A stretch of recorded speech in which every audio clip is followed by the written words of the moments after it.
aramızda yana talantlı Uyghur hanım kızlarımız var.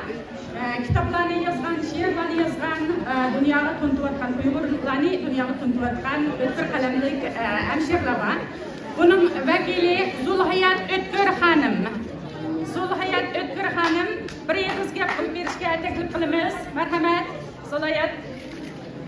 Marhamat.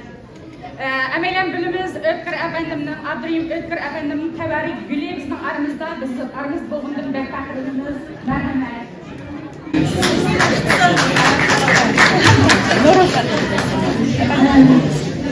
Assalamu alaykum qarindoshlar. Oldindan bugungi bu qutlug' sorunni qadamlashtirib qilgan ham bu qutlug' sorunni faoliyat uyushtirgan barliq vakil xonam boshliq barliq qarindoshlarimizga rahmat aytaman.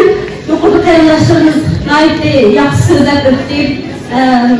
Endi benim nazarimda No'ruz hammamiz bilgandek shunday bir inoqlik bayrami, emgak bayrami, saxovat bayrami deymiz. Benim nazarimda No'ruz bir ruhiyat bayrami, ruhiyat kuni degim keldi. Chunki No'ruz munosabati bilan hammamiz mehr, muhabbat, urug'larni chachimiz, kam qo'saqliq, urug'larni chachimiz, inoqlik, urug'larni chachimiz.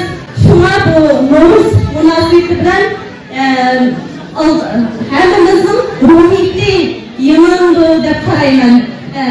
Yana boshqa aytganda o'zimizni isloh qilishning boshlangan kuni deb qarayman.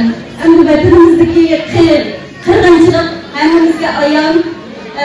Xitoyning maqsadi shu bizga oid bo'lgan bizning ishimiz, keshimiz, moddiy boyligimiz, ma'naviy boyligimiz hammani yo'qotish, bizning madaniyat simvollarini yo'qotish keyin qirib tugatish endi. Lekin muhojiratda No'ruz biz uchun bir asratlik No'ruz. Qarindoshlardan kutadigan umidim biz yangi umidni yo'qotmaymiz. No'ruz biz uchun o'sha cheklik umrimizda vatan xalq uchun bir ish qilishni nishonlashning boshlanishi, uyg'onish kuni. Agar uyg'onganlarimiz bu ishlarga kirishganlarimiz bo'lsa, bu ishlarni davomlashtirgan kun bo'lishini umid qilaman. Rahmat.